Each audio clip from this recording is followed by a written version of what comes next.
going into learning things when it comes to filmmaking, there's a lot of lineage with all of us in making movies. Like I didn't know you were a part of did stuff for Hollywood, and Oh this yeah. person did stuff for Hollywood, Yeah. or this person's family has lineage in this area. I'm like, oh, that's like a whole other level. I'm like, it's interesting. I'm like, we played tons of shows together. I've known you for so long. I'm like, and then all these years go by, and I'm now learning like new things about you. I'm like, that's really cool. You know, Yeah. case in point was Leah. Yeah, Leah, our friend Leah. You just showed me some of her stuff. When we did the or when I can't when we did it is a team effort making a movie. It ain't just all me.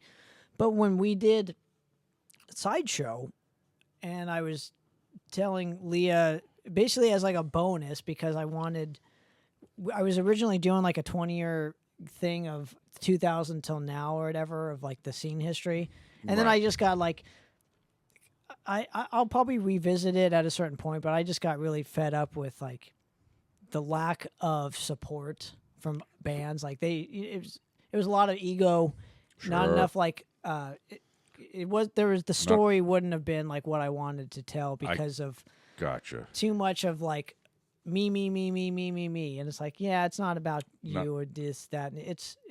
Bands weren't helping bands and this, that, and it's like, so I'll revisit it maybe in due time. But I was also interviewing.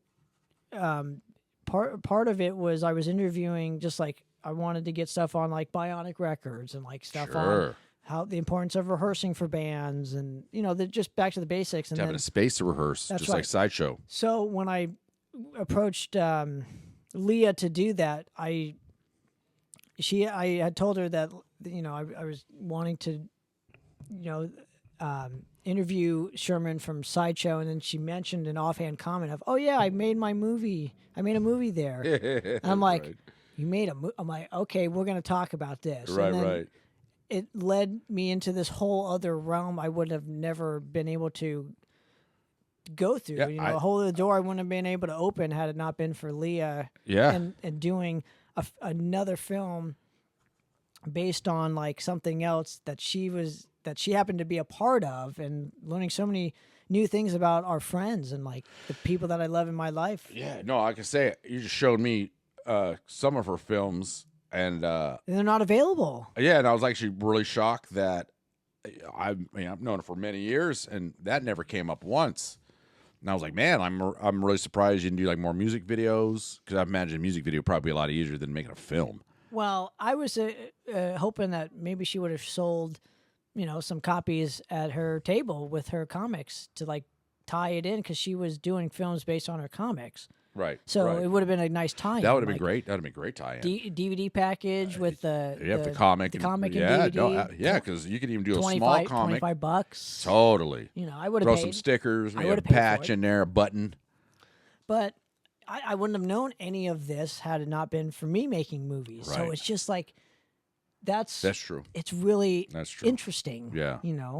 I wouldn't have known about your Pirates of the Caribbean thing. Oh yeah. Had it not been for like doing a movie about you. Like I wouldn't have known. Yeah, I did that. I did Van Helsing. I did Charmed. I did a bunch of like a B horror. My first one was Behind the Walls of Sleep. It was a cheesy B horror film. Skinwalkers, Timber Falls, The Priest.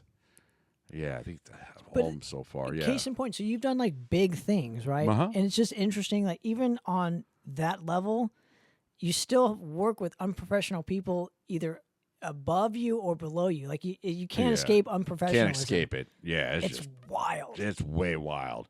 Yeah, people just hammer it out, and somehow they get things released and done. And well, they also have other people that do it for them. Yeah, budgets always help. Yeah, budget's always a big help. You throw money at things, and somehow stuff gets fixed. That's right. That's quite impressive. But yeah, it was cool. Yeah, it was okay. I like, my thing is, I don't want to have to go to a studio and sit there, and I don't like the idea of like all the work I put in there, then they own it. That put like a real sour taste in my mouth. I'm like, what do you mean you're gonna keep all my originals? Like, I don't know about all that. And then you're just locked in a room full of bunch of other awesome artists, and then you're just like, once you're done with you, they're just, hey, next, and you're just like, and then your name doesn't really get anywhere. Like, no one really sits through the credits, to look for conceptual artists. Some people do, but not like the majority of people. And I'm just like, at least if I'm working with doing an album cover, I'm the only person doing the art, and at least my name will be attached to it somehow, and I like that idea better. That was more of a, and plus I'm more passionate about music than I am movies. Well, yeah, but you've been exposed to that, so I just found it fascinating. I'm like, oh, I didn't know this about this individual who I've known for like half my life. Yeah, I never really talk about it. I don't, because it was so long ago. I'm just like, I don't want to be one of those guys back in high school, like jock from high school. Like, Al Bundy? Yeah, Al Bundy. I don't want to be an Al Bundy, man. I'm like, I did that at one point. It was cool. Maybe it's different when you own it. So it may, like, with me, I would always be talking about like the band that I'm in and the films I've done. I'm all proud of all that stuff. So I'll always bring all that stuff up. People want to talk about it, but yeah, it's usually I'll bring it up to. I mean, not it's just metalheads, cool. just like people. Like, this is the things I've worked on. But once again, that was so long ago. I feel stupid even bringing it up.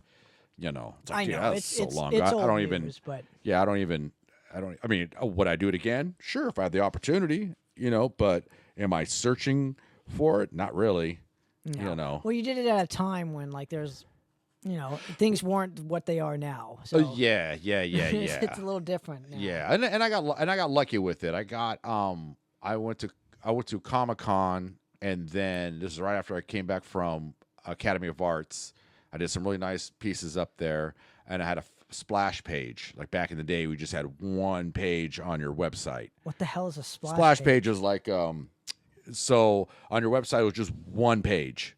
It was just, I just had like 5 pieces of artwork and like my phone number and like my email address. And then I made some postcards, and a buddy of mine, we went to Comic-Con, and I saw an old figure drawing teacher, actually one of my favorite figure drawing teachers there. His name was Ron Brown.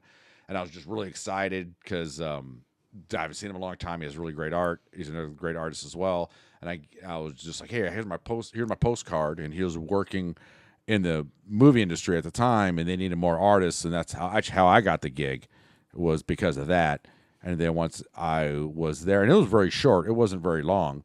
They just have you do sketches. And once again, it was the first Pirates of the Caribbean. You're all, what, you're making a movie out of the ride? Like Johnny Depp's in it? Like, it was so, no one knew it was going to be at the level it's at now. Now they're on the 6th one or whatever. But you're like, how are you doing that with the ride, And well, it's been done before. They tried, and then they tried to do it with like the Haunted Mansion with Eddie Murphy. That bombed. That was after. That's what I'm saying. Yeah, that was after. Yeah. So, but all those artists sitting in this room, like, we're all like looking at each other, we're like, all right, just pirate stuff. Okay, cool. And then, and at the same time, I was doing the Van Helsing stuff, and that was really fun. I really sunk my teeth more into that. It was more my vibes, the werewolves and the vampires, and it was funny. Like, one of my favorite artists at the time. Sometimes you don't want to meet your heroes, and then when you meet them, you're like, you're a whatever, man. I don't like being called dude, and this artist I really looked up to, he kept calling me dude. I was like, no, my name's Tony. All right, dude. I was like, oh, you're that guy. Oh, you're one of those guys. Okay, your art ain't that good anymore.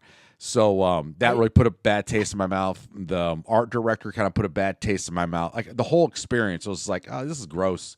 I'd much rather just stay at home, on the internet, work at my house, at my leisure, and just deal with, one client at a time, different client, and music. And plus, it's music. I mean, I'm more passionate about music than I am with movies. That's just how it is. So, are you saying I can't call you dude? I mean, you can, but you're not going to get a well response from me. I don't know how many times I've ever called you dude. Usually, it's just like tone. Yeah. I don't know, man. Just there's something. I don't like it. I don't like it when potential clients they'll email me and they'll just put dude. I'm like, oh, right away, you got a red flag in my book. I'm like, you don't come up to somebody when you're trying to work with them in a professional setting and call them dude.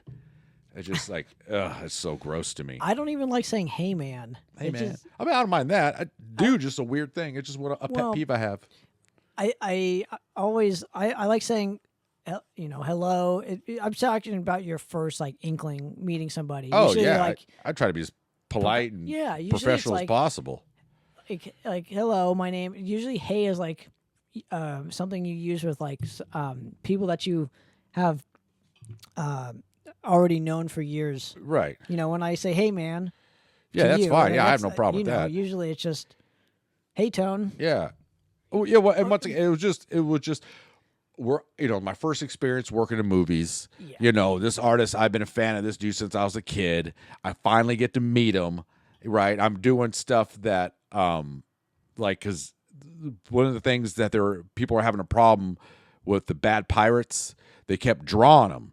And I'm like, oh, I sculpt too. I like to, I like to sculpt. And so I'm like, oh, let me get the pictures. And so they gave this headshots of all the actors that were going to be a part of it. And so what I did, I took it in Photoshop because we're just doing we're just doing graphite drawings and stuff, pencil drawings or charcoal drawings, just in a little room. And so they had a computer in the back with a life-size sculpture of Ray Liotta when I think it was like the Red Dragon or whatever, or the one where he's getting his brains eaten. So I was literally sitting next to that thing, and it was terrifying because it looked just like him, and it was like life-size. It was just stuffed in the corner. And so what I was doing, I was taking their headshots, and at every layer, I was putting all the scars, the guy with the wooden eye, like it was all on a layer. But it wasn't messing with the faces of all because the thing was, I'm like, what actor is this? Who is this? For me, it made no sense because it just didn't look like the actors. I'm like, you're making this guy.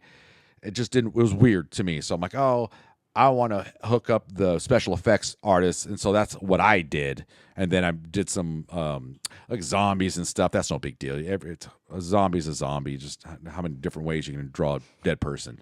A certain amount, but so that was my contribution to it, and they have a bunch. Like I say, they have a bunch of other rad artists doing it as well. But like I say, it was. I'm glad I had the experience. The mysticism's now defogged. Right now, you can go back and see how like another level of disappointment. Like unfortunately, life is just a chain of disappointments. Right, and that's one of them. That's another link in my life. Like this is, ugh. This is just an ugh in my book. Yeah, I'm glad I don't have to be a ugh in your book. Oh, absolutely not.